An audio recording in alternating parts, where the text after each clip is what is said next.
Islam offers similar claims that we can examine to know whether the religion is true. And we'll look at a few lines of evidence offered by the Quran to see whether it passes its own tests. Now, Yahya has appealed to the unique literary style of the Quran. He's appealed to the unique meter of the Quran. This comes from Surah 223. If you are in doubt as to that which we have revealed to our servant, then produce a chapter like it and call on your witnesses if you are truthful.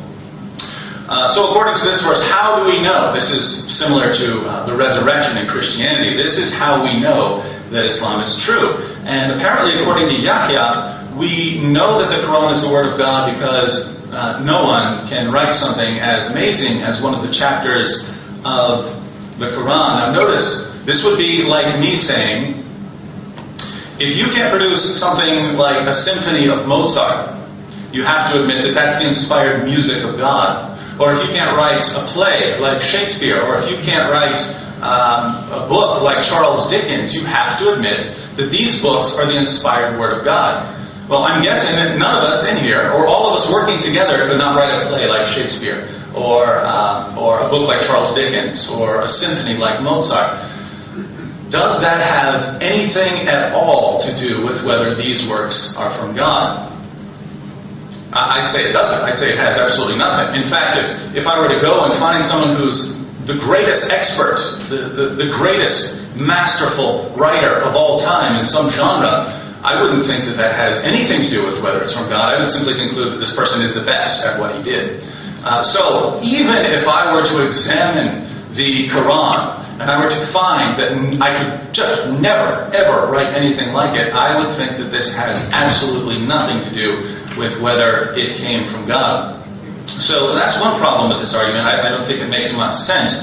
But there's another problem. Like it or not, at least to non-Muslims, the Quran isn't all that impressive. Let's consider two short chapters. Well, let's consider one chapter of the Quran. Say, O unbelievers, I do not serve that which you serve, nor do you serve him whom I serve, nor am I going to serve that which you serve, nor are you going to serve him whom I serve. You shall have your religion, and I shall have my religion. According to Yahya, this surah is so amazing that no one could ever hope to write anything like it.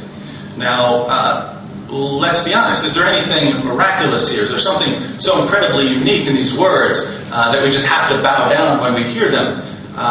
No, there isn't. These are words that could have been written by just about anyone. Now, I know what every Muslim in the room is thinking of, but it only works in Arabic.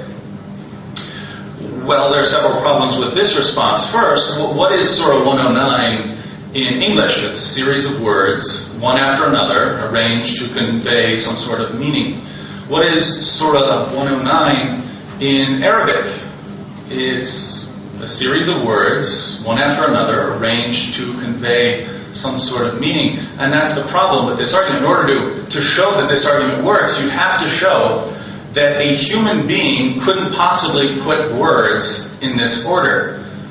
Now, the reason this is flawed is human beings can put words in any order we like.